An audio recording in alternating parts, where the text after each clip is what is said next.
What is going on, guys? It is Wizzy here, and I am bringing you guys another Rome Total War commentary video. And like I said in the last video, it is definitely a series I want to get going on my channel.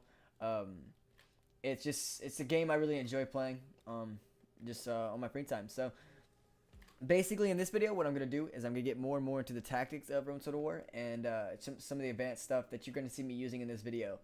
Rather than just kind of introducing it like I did in the last one. So it's definitely a good video to watch if you are into the games like this, strategy games, real-time strategy games, etc. by Creative Assembly. And like I said before, once I get my new computer, I'll be uploading even the newer ones like Rome 2 Total War and stuff like that. Just my computer really can't handle them right now, so yeah. Anyway, my faction that I'm using here in this video is a faction in the game called Macedon. Same faction that back in the day, Alexander the Great. I'm sure everybody's all heard of them. He was a part of the Macedonian Empire. And my opponent name is Nomatak Clan. And he is using the Roman Empire. Alright, so I'm going to go ahead and read out the unit cards, or well, the units that I'm using in here. I'm using 5 Royal Pikemen, which are Spearmen. 5 Archer units. And 5 Companion Cavalry. And if you didn't know, Alexander the Great ran with the Companion Cavalry in his time, in his days of living. So that's just a little side note about companions. And my opponent has 4 Praetorian cohorts up front, which are a good powerhouse unit with the Romans. He has 3 Archer Auxiliary units, which are a powerhouse archer, basically an advanced archer unit. And in the back ranks, he has 4 Legionary cohorts. And right in the back here, he has 3 Praetorian cavalry units, which are heavy cavalry units. And then right here, he has a hit and miss Equite unit, which is basically a light cavalry unit. They move very fast. See, my camera can almost not even keep up with them.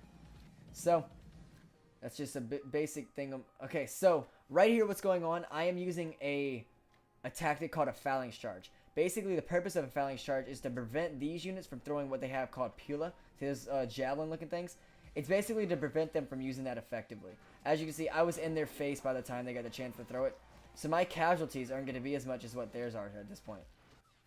See, that unit is dropping numbers fast compared to mine. He tries to pull in what they call a hammer and anvil, which is basically like it sounds. The horses would be the hammer, and the back of the infantry would be the anvil. But I counter it, and I bring in some of my cavalry. And his cavalry actually routed because they were hammer and anvil a unit that was a phalanx unit. And then he tried to pull that unit back from here to here, which is a no-no. Because when you pull it from here to here, basically they're going to run right through the infantry, which also runs right through what they call sarissas, which are the spears. And basically just eats the cavalry alive. And as you can see right here, I'm going to pull in a hammer and anvil. And this one's going to be more effective because I'm using heavy cavalry this time.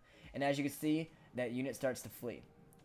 He tries to counter that by pulling in some more Praetorian cavalry, but my cavalry are long gone by the time that happens. And at this point, I'm pretty much countering that move. When he pulled up his cavalry on that side and basically massed his cavalry on my right side, his left, I just went ahead and brought another hammer and anvil on my left side, his right. Basically kind of an alternation. And as you can see, he's pulling all of his cavalry on the right side again.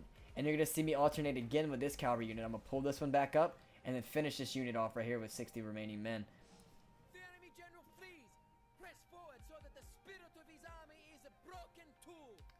Okay, so the same thing happens again. He pulls in his heavy cavalry, but he's trying to kill this unit right here.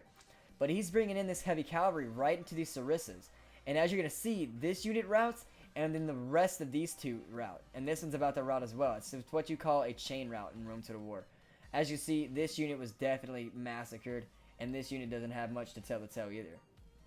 Once again, since his cavalry unit is gone, my cavalry is basically free to do whatever they want. I have cavalry all in his backfields here. I'm basically going to run down this whole entire line right here. And as you can see, that unit routed. And once again, another chain route was put into effect.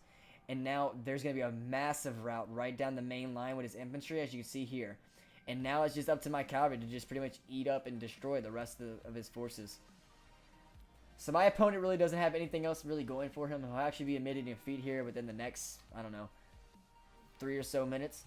And it's basically, you have to have a good mind when coming into a game.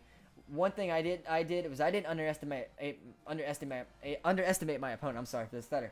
I didn't underestimate my opponent.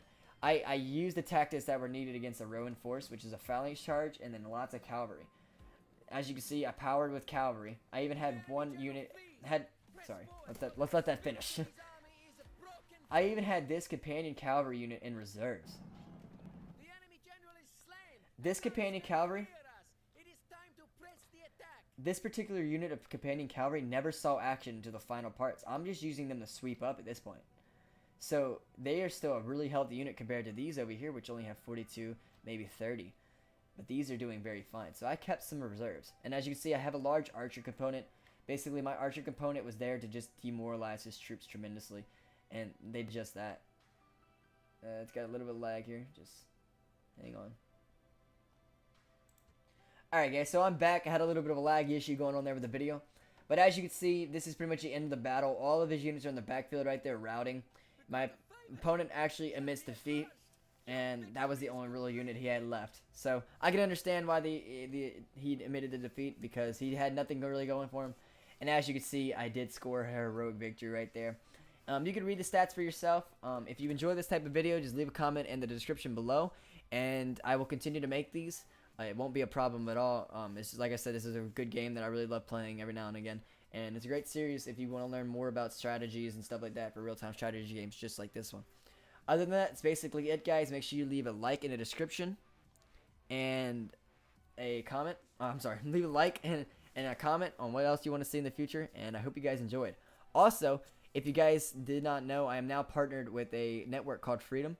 If you guys would like to be a partner of this network, just click the link below. I'll have it down there, and I'll let you know where to go. So, yeah. Other than that, it's basically it, and I'll see you guys later, and I'm out. Peace.